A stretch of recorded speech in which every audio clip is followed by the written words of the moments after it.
Assalamualaikum warahmatullahi wabarakatuh. Bagaimana kabarnya anak-anak? Semoga semuanya dalam keadaan sehat ya. Sebelum menyimak video ini lebih lanjut, jika ada sampah di sekeliling kalian, bisa diambil dan dimasukkan ke tempat sampah terlebih dahulu ya. Pastikan juga kalian dalam keadaan posisi duduk yang nyaman. Kompetensi dasar dan indikator pencapaian kompetensi KD 3.2 menganalisis struktur dan kebahasaan teks eksposisi. Indikator pencapaian kompetensi 3.2.1 yaitu menelaah struktur teks eksposisi. Kemudian 3.2.2 mengevaluasi kebahasaan teks eksposisi. Kegiatan pembelajaran yang akan kita lewati dalam video ini adalah: yang pertama, kita akan mempelajari tentang pengertian dari teks eksposisi, ciri-ciri teks eksposisi. Kemudian ada struktur dan kebahasaan teks eksposisi dan contoh teks eksposisi. Sebelum masuk ke materi lebih lanjut, ada sedikit kutipan motivasi. Tidak ada yang tidak mungkin bagi dia yang mau berusaha. Mungkin kalian sering sekali mendengar kutipan tersebut. Namun mulai sekarang, hidupkanlah kembali kutipan-kutipan tersebut dalam setiap diri kalian, agar kalian semakin gigih dalam berusaha, semakin semangat dalam berusaha. Tetap semangat untuk menggapai cita-cita kalian. Bercita-citalah setinggi-tinggi langit, dan jangan batasi cita-cita kalian. Baik, apakah kalian sudah siap untuk menyimak materi dalam video ini? Baik, jika semuanya sudah siap, mari kita simak penjelasan dalam video ini. Ada yang tahu pengertian tentang teks eksposisi?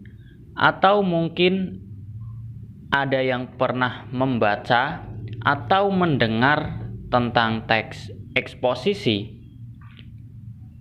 Teks yang berisi informasi, pengetahuan, atau gagasan.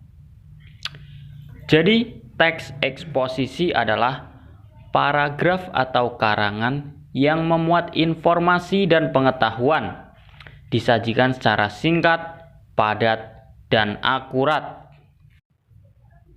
Tujuan teks eksposisi adalah untuk menyampaikan gagasan-gagasan atau pemikiran tentang suatu topik.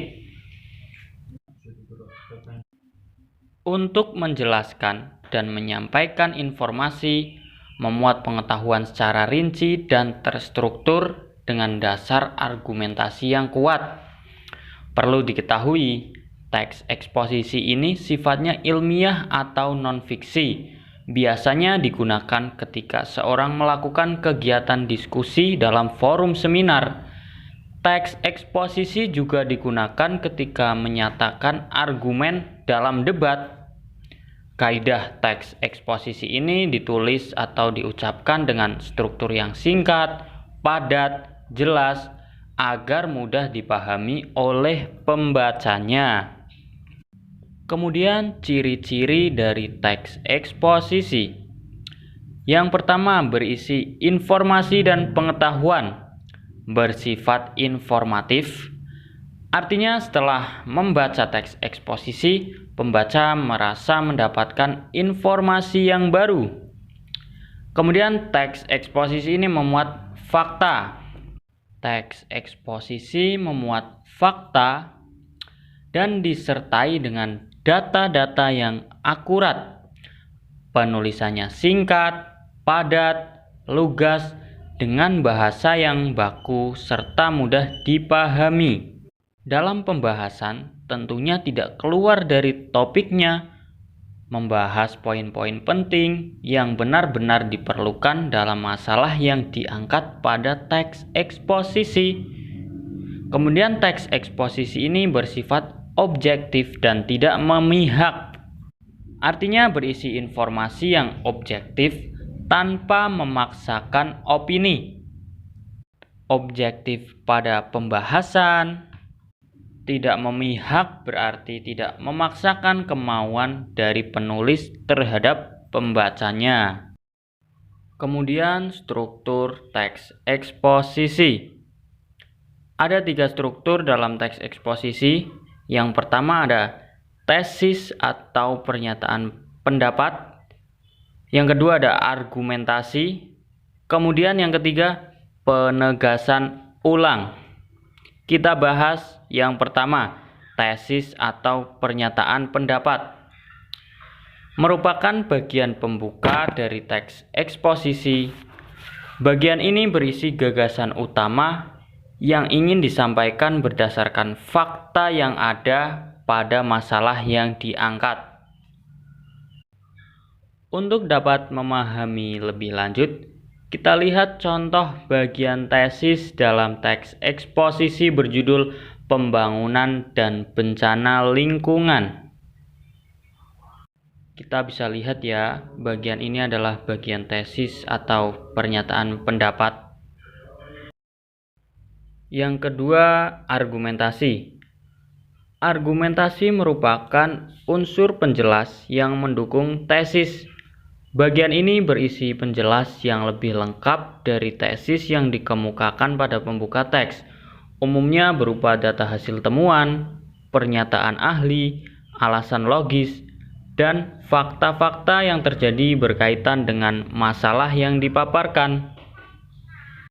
Berikut adalah contoh bagian argumentasi pada teks eksposisi pembangunan dan bencana lingkungan. Yang ketiga, penegasan ulang. Bagian ini bertujuan untuk menegaskan kembali atau menguatkan pendapat yang sudah disampaikan di awal. Penegasan ulang juga memuat tentang rekomendasi atau saran dari permasalahan yang diangkat. Biasanya juga terdapat pesan-pesan. Ya, kita lihat contoh bagian penegasan ulang dalam teks eksposisi berjudul Pembangunan dan Bencana Lingkungan. Kemudian unsur kebahasaan dari teks eksposisi. Yang pertama menggunakan istilah. Dalam teks eksposisi ini banyak menggunakan istilah yang sesuai dengan bidang permasalahan yang dibahas. Penggunaan istilah tersebut membantu penulis atau pembicara memperkuat gagasan yang disampaikan. Misalnya, dalam bidang lingkungan muncul istilah reboisasi, eksploitasi, ekosistem. Untuk lebih jelasnya, kita bisa lihat unsur kebahasaan dari teks eksposisi berjudul Pembangunan dan Bencana Lingkungan. Yang pertama, kata istilah yang digunakan adalah polusi, bermakna pencemaran. Kemudian ada habitat. Habitat adalah tempat tinggal khas bagi seseorang atau kelompok masyarakat. Kemudian ada juga teknologi, flora, fauna, saluran drainase, limbah, solusi. Kata-kata tersebut merupakan istilah yang digunakan dalam teks eksposisi berjudul Pembangunan dan Bencana Lingkungan. Dengan adanya istilah tersebut, menjadikan gagasan yang disampaikan semakin kuat. Unsur kebahasaan yang kedua dalam teks eksposisi adalah adjektiva, atau kita bisa menyebutnya dengan kata sifat. Adjektiva atau kata sifat merupakan suatu yang digunakan untuk mengungkapkan sifat atau keadaan suatu objek, baik itu manusia, hewan, dan tumbuhan, serta barang atau benda. Misalnya, kata cantik, indah, baik, sabar, dan masih banyak lainnya. Kita bisa lihat contoh penggunaan adjektiva dalam teks eksposisi berjudul Pembangunan dan Bencana Lingkungan. Dalam teks eksposisi ini, adjektiva yang digunakan adalah ada kata serius, makna leksikalnya atau makna kamusnya adalah sungguh-sungguh. Bisa juga diartikan sebagai gawat, genting, karena menghadapi bahaya, risiko, akibat. Ada kata besar, punah, langka, banyak. Kata-kata tersebut merupakan kata sifat yang digunakan dalam teks eksposisi pembangunan dan bencana lingkungan. Kemudian ada afiksasi atau pengimbuhan. Afiksasi adalah pembentukan kata dengan cara memberikan imbuhan pada kata dasar. Hasil proses pembentukan afiks atau imbuhan itu disebut kata berimbuhan. Contohnya kita bisa lihat dari teks eksposisi pembangunan dan bencana lingkungan. Dalam teks tersebut, afiksasi ada kata penipisan. Kata dasarnya adalah tipis, kemudian ada imbuhan pe dan an menjadi penipisan. Ada kepunahan, kerusakan, kemiskinan, kelestarian. Unsur kebahasaan teks eksposisi yang terakhir adalah kalimat aktif transitif dan kalimat aktif intransitif. Kita bahas yang pertama, kalimat aktif transitif. Adalah kalimat yang predikatnya berupa kata kerja yang membutuhkan objek. Dengan begitu, kalimat tersebut harus diikuti objek setelah predikatnya. Perhatikan contoh berikut. Fahri membawa bingkisan.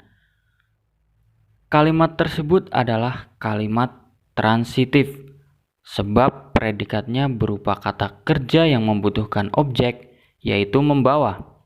Maka setelah predikat tersebut harus ada objek, yaitu bingkisan. Susunan kalimat pada contoh tersebut berpola SPO, subjek, predikat, objek. Kemudian kalimat aktif intransitif. Kalimat aktif intransitif adalah kalimat yang predikatnya berupa kata kerja yang tidak membutuhkan objek. Dengan begitu, kalimat tersebut tidak diikuti objek setelah predikatnya. Misalnya, Vina duduk di lantai. Kalimat tersebut adalah kalimat intransitif, sebab predikatnya berupa kata kerja yang tidak membutuhkan objek, yaitu duduk. Maka setelah predikat tersebut tidak perlu ada objek. Kalimat pada contoh tersebut berpola SPK, subjek, predikat, keterangan.